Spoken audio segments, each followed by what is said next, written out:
আসসালামু আলাইকুম। টানা কয়েকদিন বৃষ্টির কারণে ঘর থেকে বের হওয়াই আমাদের জন্য কষ্টকর হয়ে গিয়েছে। যেহেতু আমরা খামার নিয়ে কাজ করি, তাই আমাদের ঘরে বসে থাকলে চলবে না, আমাদের কাজ করতেই হবে। তাই সকালবেলা প্রচন্ড বৃষ্টি মাথায় নিয়েই আমাদেরকে বের হয়ে যেতে হয়েছে বিলের উদ্দেশ্যে। বিলের পুকুরে খোল প্রয়োগ করতে হবে। গত কয়েকদিন আগেও এখানে কোনো পানি ছিল না, অল্প পরিমাণে পানি ছিল, যেখানে গর্ত ছিল সেই জায়গাগুলিতে। কিন্তু গত কয়েকদিন টানা বৃষ্টির কারণে একেবারে পুরো জায়গাটা পানিতে ভর্তি হয়ে গিয়েছে এবং আমরা ওই সময় দুইটা ড্রামের মধ্যে কিছু খোল ভিজিয়ে রেখে গিয়েছিলাম, অর্থাৎ সরিষার কিছু খোল এখানে ভিজিয়ে রেখে গিয়েছিলাম। পরবর্তীতে আমাদের তেমন একটা এখানে আসা হয়নি, কারণ প্রচন্ড বৃষ্টির কারণে আমরা আসতেই পারতেছিলাম না। তো একটু সুবিধা হওয়ার কারণে দেখলাম যে একটু বৃষ্টি কম আছে, তখন আমরা ভাবলাম যে এই খোলগুলো আমরা পানিতে প্রয়োগ করে দিয়ে আসি, না হলে এখানে বৃষ্টির পানিতে এগুলো হয়তো এমনিতেই ভেসে যেতে পারে। স্বাভাবিকভাবে খোল প্রয়োগ করতে হয় রোদ রোজ্জ্বল আবহাওয়ার সময়, কিন্তু আমরা তো গত কয়েকদিন যাবত অপেক্ষা করতেছি, কিন্তু বৃষ্টিই থামছে না, রোদ তো দূরের কথা। তাই অপেক্ষা না করে দেখলাম যে একটু আবহাওয়া ভালো আছে, তখন বৃষ্টি ছিল না। কিন্তু এখন যখন আমরা কাজ করতে শুরু করেছি, অর্থাৎ খোল ছেটানো শুরু করেছি পুরো পুকুর বা পুরো এরিয়ার মধ্যে, তখন দেখলাম প্রচন্ড পরিমাণে আবারও বৃষ্টি শুরু হয়েছে। যেহেতু বড় বড় দুইটা ড্রাম ভর্তি এই খোল রয়েছে, এখানে প্রায় 3 মনের মতো খোল আছে। এই পুরো খোল আমরা আজকে পুরো জায়গায় ছিটিয়ে দিয়ে যাব। এর পাশাপাশি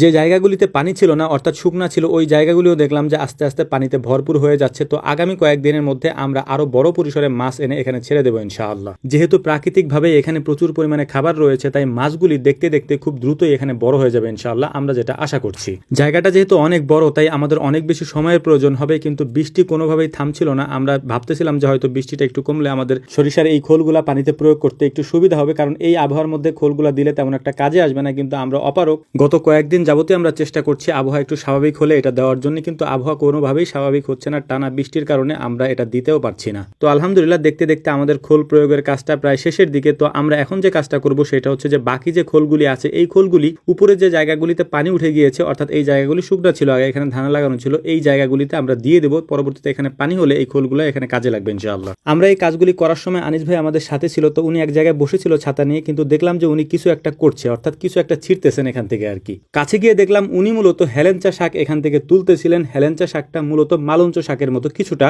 তবে এই শাকগুলি দিয়ে আমাদের এখানে চপ তৈরি করা হয়, বিভিন্ন দোকানে সেটা বিক্রিও হয়। তো আমাদের কাজ শেষ হয়ে যাওয়ার পর আমরাও তার সাথে যুক্ত হলাম এবং আমরাও এই হেলেঞ্চা শাক তুলতেছিলাম অনেক বেশি পরিমাণে। এর কারণ হচ্ছে আমরা লোক বেশি, যেহেতু আমরা যদি এগুলো চপ বানাইতে যাই তাহলে লোক অনেক বেশি হয়ে যাবে, কারণ আমাদের লোকজন বেশি, এটা আপনারা অনেকেই জানেন। তাই আমরা অল্পতে পারবো না, তাই অনেক বেশি পরিমাণে আমরা এগুলো তুলে নিয়ে যাচ্ছিলাম। এর পাশাপাশি আমরা বিলের পানিতে নতুন শাপলা হয়েছে, সেই কিছু শাপলা এখান থেকে তুলে নিয়ে যাচ্ছিলাম বাড়ির জন্য। আলহামদুলিল্লাহ, মোটামুটি আমাদের কাজ শেষ হয়ে যাওয়ার পর আমরা বাড়িতে এসেছি। বাড়িতে এসে ভেজা কাপড় চুপড় চেঞ্জ করে গোসল টোসল করে বিকালের দিকে আমরা এটাকে চপ বানানোর জন্য সমস্ত, এবং দেখতেই পাচ্ছেন আমরা মূলত এসেছি হচ্ছে আমাদের পুকুরের মাঝখানে বা পুকুরের সাইডে আমাদের একটা ঘর তৈরি করা আছে, এখানে বসেই মূলত এই কাজগুলি আমরা করার চেষ্টা করি। কিন্তু প্রচন্ড বৃষ্টির কারণে আমরা সেই কাজগুলিও করতে পারছি না। আমরা সকাল থেকে বৃষ্টিতে ভিজতে ভিজতে এই পর্যন্ত আসছি। এখন শুকনা যে কাপড়গুলি আছে এগুলোকে আর ভেজা